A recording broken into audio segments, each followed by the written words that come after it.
We are in Wheaton, Illinois at the Haunted Halloween Flea Market by Zurko Productions here at the DuPage County Fairground. And I have the pleasure and the privilege of chatting with Kevin Canady, a.k.a. Madman Pondo. I was very pleased to be invited to this. I'm a big horror movie fan, so when I found out I was coming to this, get to hang out with the Honky Tonk Man again and get to meet Deep Roy, the Oompa Loompa from Charlie and the Chocolate Factory. This is pretty cool for me. Very cool. So how did you get into wrestling? A long time ago, there was a guy, and it sounds like a pedophile story, but it's not. Okay. This guy, if you did good in school, kids who wasn't doing very good in school, if you did good in school, he would take you to all these wrestling matches. So, of course, I loved wrestling, so I started being real good in school. Not great, like my parents would pay me for my D's because they was tired of giving my brother all the money. So, but I was passing, so they would let me go with this guy. Here is a diagram where I lived in Flora, Illinois. An hour and a half to the west was St. Louis, Missouri, and they had a company called Wrestling at the Chase, which had like Bruiser Brody, Andre the Giant, Bulldog Bob Brown, and stars like that. An hour to the south had a company called ICW, which was ran by Angelo Poffo, and he had guys like Macho Man Randy Savage and Leaping Lanny, Crusher Broomfield, which later on become One Man Gang and that kind of stuff. 1 hour and a half to the east was Evansville, Indiana, which had Jerry the King Lawler's group, which was Bill Dundee, USWA is what it was called, CWA before that. Had Bill Dundee, the Sheep Herders, stuff like that. 5 hours to the north was Chicago, that just had everything. Had AWA, had World Class. Well, I went to the first Skywalkers in Chicago. I went to Super Clash 3 in Chicago. But I always knew this is what I wanted to do. I wanted to be a pro wrestler. My mom has papers from my school where it said, draw a picture of what you want to be. And kids was drawing pictures of firemen and policemen, and some of them trying to kiss the ass was drawing pictures of teachers and stuff. Well, mine has a wrestling ring with two stick people going at each other, and it says at the top of it, I want to be a pro wrestler. So I knew this is what I wanted to do. How old were you then?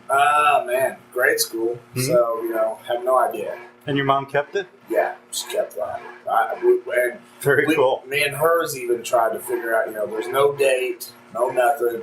I can't remember what class I was in, what teacher it was, so we don't know how old that was, but it was grade school, because I'm advanced better than drawing stick people. I can draw real people now. But, so then, later on in life, another friend of mine, Milt Smith, who knew that I was going to all these wrestling matches and stuff, he came to me one time and said, hey, I have a professional wrestler in my class now, because he taught at Albany Central College. I was like, oh my God, I want to talk to that guy. And he goes, oh, you want to get his autograph? I said, no, I want to get his telephone number. I want to be a professional wrestler. Right. Got his number, went to the school, and I've been wrestling ever since. First match was June 24th, 1989. Wow. Very cool. And you have some associations with Insane Clown Posse? Yeah, I've been with the Insane Clown Posse for 18 years. I'm the longest lasting wrestler that's been with them the whole time through their wrestling companies. And this last Gathering of the Juggalos 2013, they just put me in the JCW Hall of Fame. There's only 3 people in the JCW Hall of Fame, and I'm now the 3rd one that they just put in there. Very cool.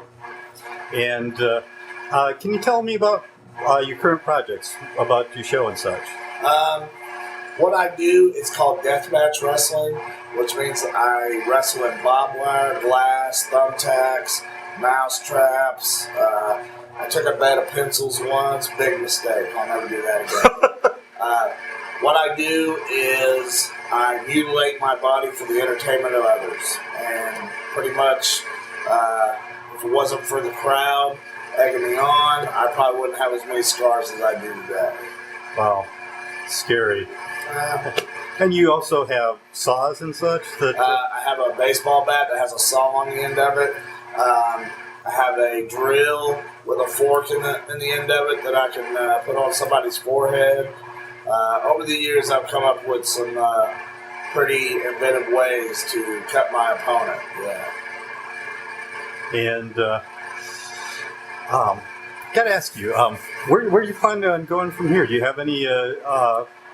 Well, I'm 44 years old, and really there's no other place for me to go but the Indies.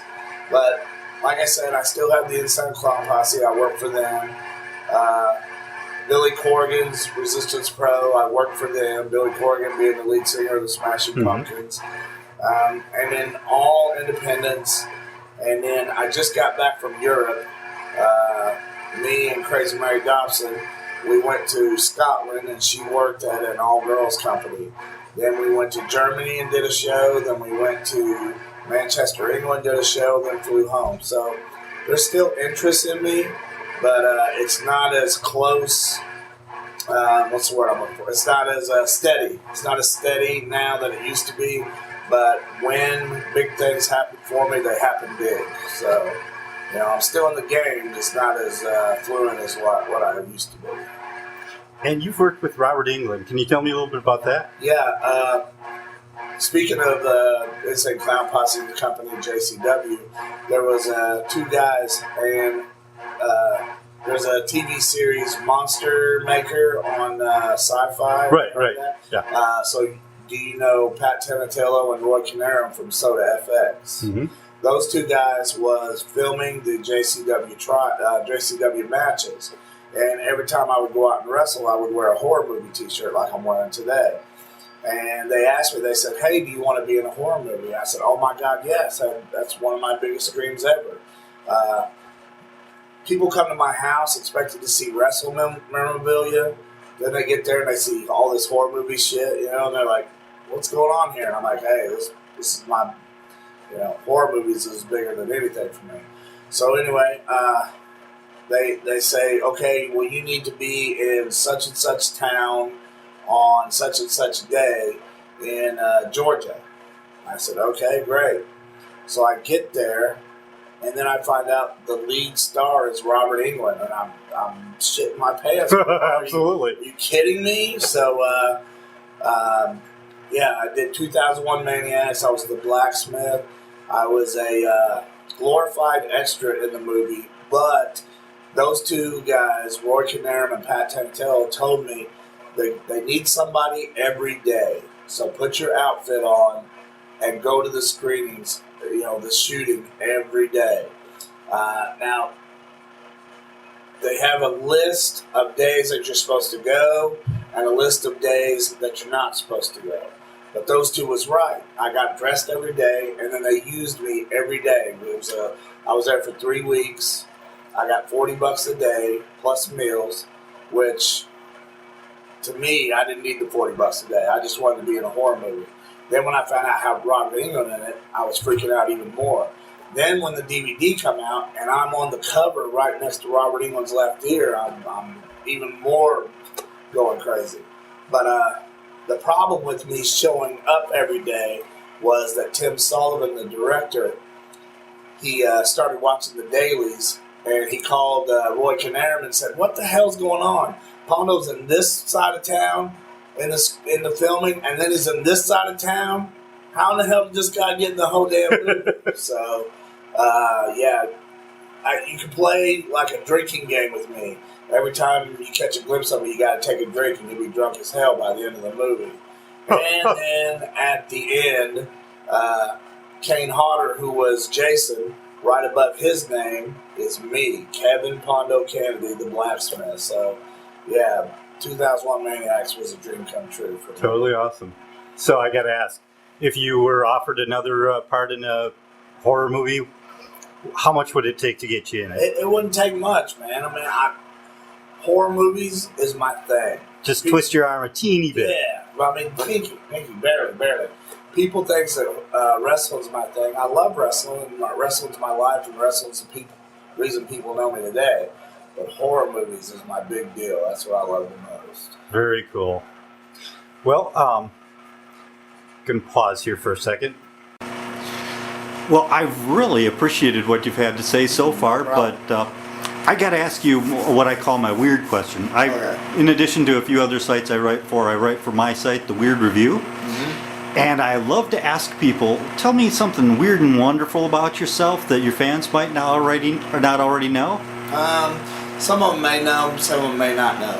I'm 44 years old, but I am dating 19-year-old Crazy Mary Dobson.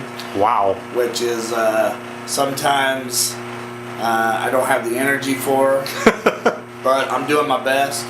But my big weird project right now is before I die, I want to make sure that everybody in the wrestling world knows Crazy Mary Dobson's name. And so far, Crazy Mary Dobson she'll be in the business 2 years in November, but she's already been to Scotland, Japan, Mexico, Germany, and England.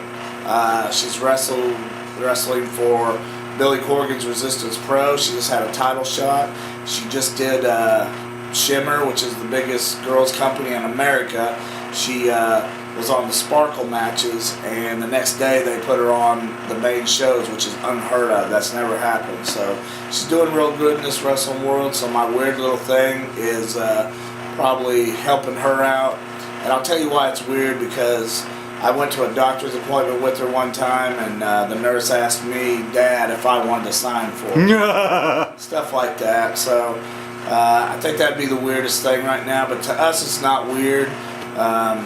You know, she loves horror movies. We love Eastbound and Down. We love Spartacus, Dexter. We love roller coasters. We love going out to eat. You know, she may be 20, but she's my soulmate. You know, so we're pretty compatible together. So you're dating a gorgeous gal 24 years younger than you? Yeah, 24 years. This is weird?